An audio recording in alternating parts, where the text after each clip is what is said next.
Friends, आज हम बात करते हैं कैपेसिटर के बारे में।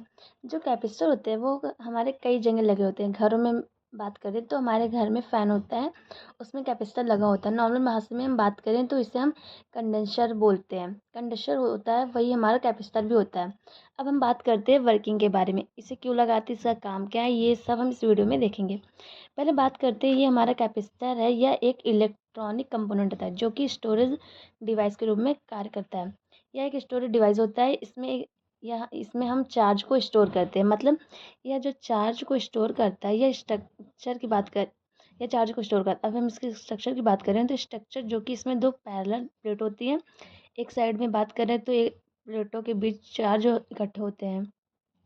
ये दो पैरेलल प्लेट है और इसके एक साइड में चार्ज हमारे इकट्ठा होता रहता है। एक हमारा पॉजिटिव चार्ज होता है, एक हमारा नेगेटिव चार्ज। दोनों कंडक्टिव प्लेट के बीच में डाई इलेक्ट्रिक मीडियम चार्ज का स्टोरेज होता है, इसे कैपेसिटर बोलते हैं। कैपेसिटर कई तरह के चार्ज इकट्ठे होते हैं। मान लिया हमारा यह केबल है, केबल के बीच में दो केबल हैं। इनके बीच में ये जो हमारा केबल है, इनके बीच में हमारा केबल है। अब हमारे बीच में हम इंसुलेशन रहता है, वहाँ भी हमारा डाई इलेक्ट्रिक मटेरियल आ गया, वहाँ भी हमारा दो कंडक्टिव मटेरियल आ गए हैं। ठीक है। अब हमारा कैपेसिटर जनरेट होगा और कैपेसिटर की तरह वर्क करने लगेगा। अब जब हमारा कैपेसिटर जनरेट हो गया तो ये हमारे कैपेसिटर की तरह ये वर्क भी करेगा। अब बात करते हैं इसकी वर्किंग की। तो वर्किंग सिंपल है। अगर हम इसके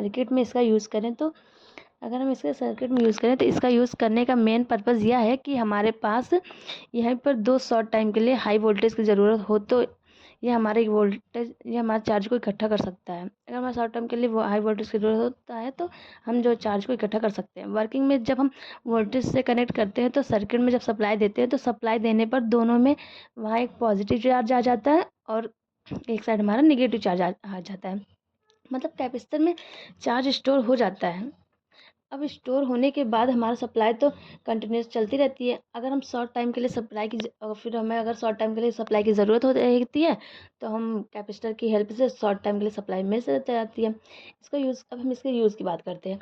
अब इसके सिंबल की बात तो करते हैं तो इसके वर्किंग की तरह ही इसका सिंबल भी होता है। इस तरह हमने उसका यूज़ देखा था, पर अब हम इसके सिंबल की बात करते हैं।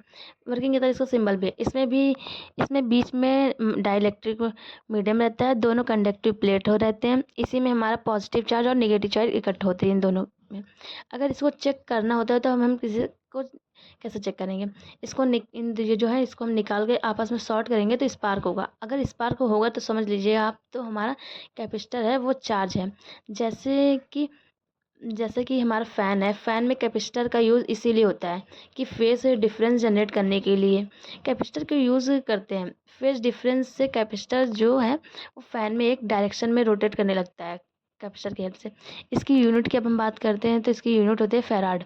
जैसे हमारे कैपेसिटर आते हैं, नैनो फैराड में आते हैं, माइक्रो फैराड में आते हैं, मैक्सिमम इसी यूनिट में आते रहते हैं। ज़्यादातर हमारा माइक्रो फैराड में हमारा कैपेसिटर आता है। इसी तरह हमारे कैपेसिटर होते हैं। अब हम नेक्स्ट बात करते हैं टाइप्स ऑफ कैपेसिटर। सबसे पहले बात करते हैं डाई इलेक्ट्रिक कैपेसिटर। यह भी एक कैपेसिटर का टाइप होता है जो कि डाई इलेक्ट्रिक कैपेसिटर होता है। तथा यह हमारा दूसरा है फिल्म कैपेसिटर होते हैं। फिल्म कैपेसिटर जो का यूज़ होता है वह छोटे छोटे जगहों में होता है। फिल्म कैपेसिटर का यूज़ कार्स वगैरह में मैक्सिमम होता है। और हम थर्ड बात करते हैं हमारा सिरेमिक कैपेसिटर। यह high स्टेबलिश performance and low loss device के लिए यूज़ होता है। अब हम बात करते हैं इलेक्ट्रोलाइट कैपेसिटर। यह इलेक्ट्रोलाइट कैपेसिटर ज़्यादातर पावर सिस्टम में यूज़ किया जाता है। अब हम आगे देखते हैं इसके एप्लीकेशन के बारे में। सबसे पहले हम बात करते हैं इसके एप्लीकेशन में एनर्जी स्टोरेज, जो कि यह एनर्जी को स्टोर करता है। जैसे कैमरा फ्लैशर जो कि सडन फ्लैश होता है और इसमें भी कैपेसिटर का यूज़ होता है। जो हमारा सडन फ्लैश होता है वो कैपेसिटर की वजह से होता है। और दूसरा अब इसमें आगे देखते हैं पावर कंडीशनिंग है। तीसरा है रिजेनरेटिव है। ये इसमें भी हमारा कैपेसिटर का यूज़ होता है। सेकंड अब हम बात करते हैं पावर कंडीशनिंग। इसमें होता क्या है? यह पावर फैक्टर करेक्शन होता है। जैसे पावर फैक्टर में जानते हैं कि पावर फैक्टर का ज़्यादातर इंपॉर्टेंट रोल होता है जो कैपेसिटर में होता है। पावर फैक्टर में हमारे कैपेसिटर का रोल ज़्यादा होता है। अब कैपेसिटिव जिसका कैपेसिटर रोल देता है वो हमारा कैपेसिटिव है, वह लीडिंग पावर फैक्टर इंपॉर्टेंट करता है। मतलब कि जो लैगिंग पावर फैक्टर में कैपेसिटर लगा अगर मतलब जैसे अगर हम लैगिंग पावर फैक्टर में कैपेसिटर लगा देते हैं तो हमारा लीडिंग पावर फैक्टर बन जाता है वो, जिससे हमारा इंडस्ट्री में पावर को स्मूथ फ्लो कर सकते हैं। तो कैपेसिटर लगा देते हैं, उसे लीडिंग स्मूथ फ्लो कर सकते हैं। दूसरा हमारा है सर्ज प्रोटेक्शन में भी इसका यूज़ होता है। थर्ड अब हम आते हैं फ़िल्टरिंग में। फ़िल्टरिंग में भी इसका यूज़ होता है। जैसे हम बोल सकते हैं कि filter unwanted frequency in electronic circuit. Electronic circuit जो फ्रीक्वेंसी है उसे फ़िल्टर करने के लिए यूज़ करते हैं।